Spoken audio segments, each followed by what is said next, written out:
இந்த 2026 எப்படி இருக்க போகிறது என்று பொது பலனாக பார்க்க போகிறோம். வியாழக்கிழமை நள்ளிரவு பிறக்கக்கூடிய இந்த 2026ஆம் ஆண்டு கன்னி லக்னம், கிருத்திகை நட்சத்திரம், ரிஷப ராசியில் ஆரம்பமாகிறது.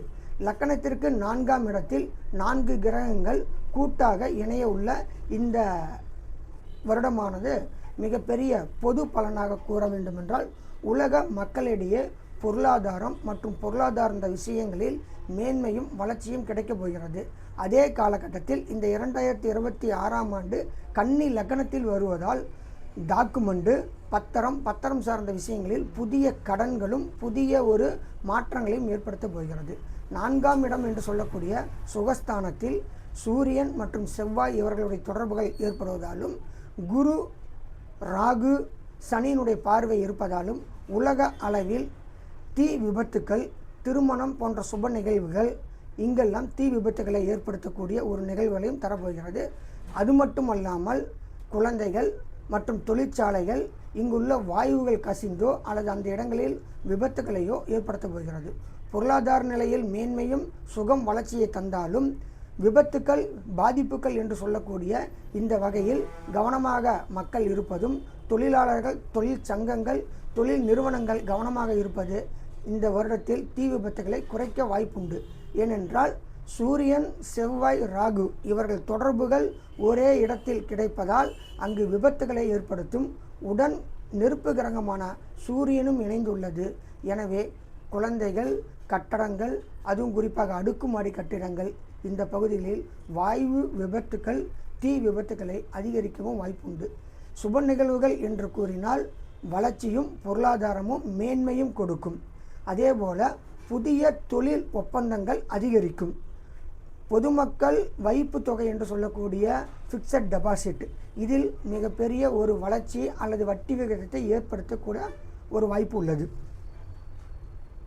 அதேபோல கிரிப்டோ கரன்சி இந்த வகையில் ஒரு மாற்றத்தையும் வளர்ச்சியும் தரப்போகிறது.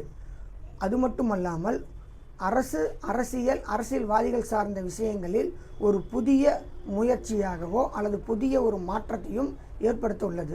காரணம், சூரியன், சனி, குருவின் பார்வையில் இருப்பதால் புதிய ஒரு அரசு மற்றும் புதிய ஒரு அரசு தலைவர்களினுடைய ஒரு புதிய திட்டங்கள் வெளியிடப்படும். இது மக்களுக்கும் மற்றும் குறிப்பாக நிலம் சார்ந்த விஷயங்கள், அது சார்ந்த கட்டடம் சார்ந்த பொருட்கள், இதனுடைய வளர்ச்சி மிகப்பெரிய ஒரு வெற்றியையும் அது சார்ந்த துறைகளில் மேன்மையும் கிடைக்கும். ரியல் எஸ்டேட் நீண்ட நாளாக விற்க முடியாமல் கடப்பில் இருந்த இடங்கள் இந்த 2020ஆம் ஆண்டு விற்பனையில் மிகப்பெரிய ஒரு லாபத்தை கொடுக்கும். அதே மாதிரி டாக்குமெண்ட் சம்பந்தமான ஒரு வெற்றி வளர்ச்சியையும், அந்த டாக்குமெண்ட்டில் ஒரு புதிய ஒரு கோணத்தையும், டாக்குமெண்ட் சார்ந்த கடன் வைப்பு தொகைகள் இதையெல்லாம் ஒரு வளர்ச்சியாகவே ஏற்படுத்த போகிறது. பொதுவாக இந்த 2020ஆம் ஆண்டு ஒரு பக்கம் வளர்ச்சியை கொடுத்தாலும் இயற்கை சீற்றங்கள் இன்னொரு பக்கம் கண்டிப்பாக வரும். 2026ஆம் ஆண்டு ஜூன் மாதம் குரு கடகராசிக்கு வருவதும் அவருடைய பார்வை மகரத்தில் விழுவதும் தன்னுடைய உச்ச வீட்டில் இருப்பதால் நகை சார்ந்த விஷயங்கள், தங்கம் சார்ந்த பொருட்களில் மாற்றங்களும் வளர்ச்சியும் உண்டாக்கும். இது மக்களிடையே பணப்புழக்கத்தையும் கட்டுப்படுத்தும் அல்லது அது சார்ந்த பிரச்சனைகளையும் ஏற்படுத்தும். காரணம், அது உச்சம் அப்படி என்றாலும், உச்ச வீட்டில் இருக்கிறார் அப்படின்னாலும் அதை சார்ந்த ஒரு தடை பிரச்சனைகளை ஏற்படுத்துவார். அப்போ பொதுவாகவே இந்த 2020ஆம் ஆண்டு முற்பகுதி ஒரு வளர்ச்சியாகவும் பிற்பகுதி ஒரு பாதிப்பு, ஒரு முடக்கத்தையும் தருவார்கள். மக்கள் கூட்டமாக கூடும் இடங்களில் கவனமாக இருப்பது மிகவும் சிறப்பு. தீ மற்றும் தொழிற்சாலைகளில் கவனமாக இருப்பதும் பாதுகாப்பாக இருப்பதும் நல்லது. 4ஆம் இடம் என்பது போக்குவரத்தையும் குறிக்கும், வாகன வசதிகளையும் குறிக்கும்.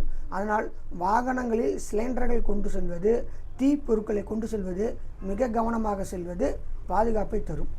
நல்லது.